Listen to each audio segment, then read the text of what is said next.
The library at Hartwell University was the kind of place that made silence feel heavy. Ancient shelves, creaking floorboards, light that buzzed even when it wasn't flickering. Lena wasn't supposed to be there that late, but finals week had turned everyone into ghosts. She was deep in the oldest wing of the building, somewhere between 700-page law texts and dust-covered encyclopedias.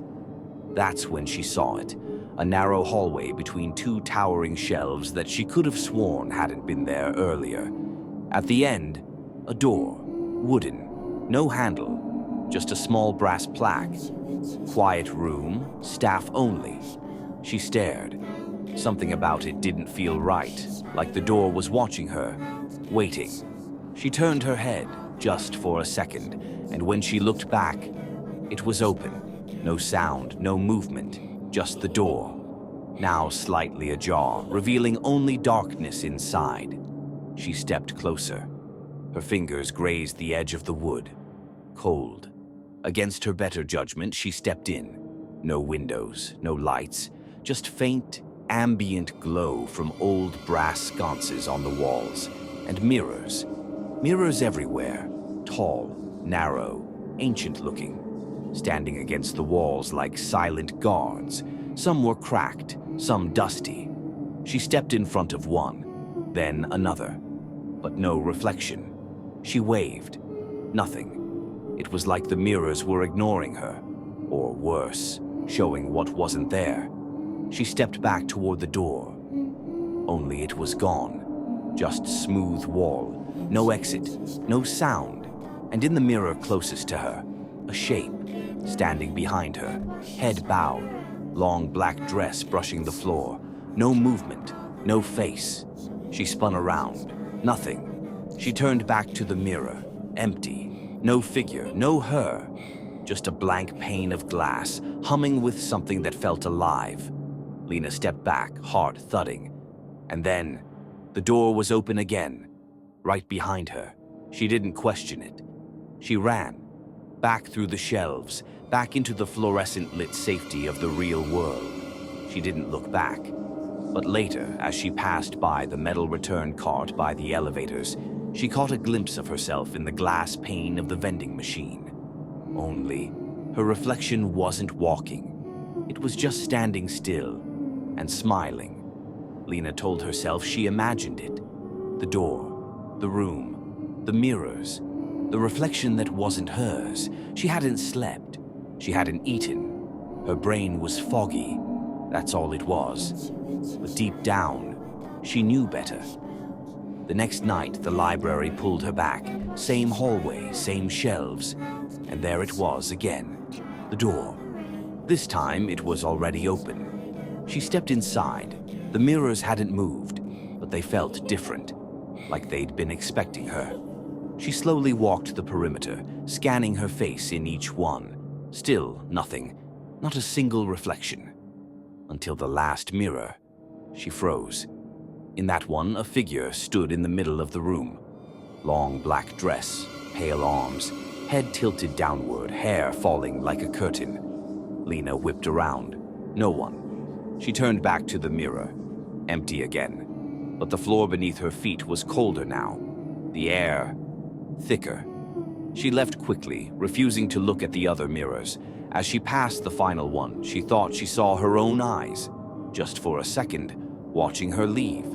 That night in her dorm, she avoided every reflective surface, even covered the mirror in her bathroom. But as she walked past the hallway window, she saw her reflection. Standing perfectly still, not copying her movement, not blinking, just watching and smiling. By the next morning, Lena wasn't sure what was real anymore. The mirrors were still on her mind, the room, the reflection.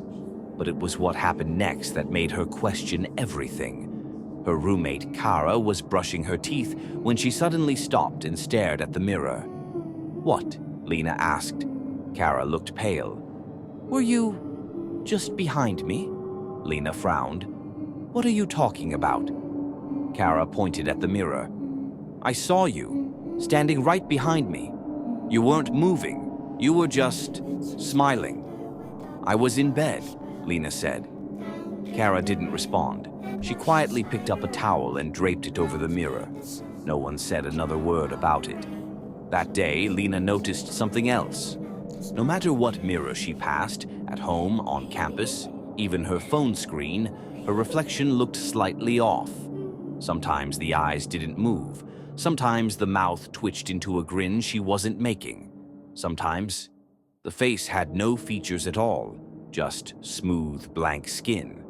That night, she returned to the library, not because she wanted to, but because she had to. The reflection room was open again. Inside, every mirror showed her face, but none of them had eyes. Lena knew something was wrong with her.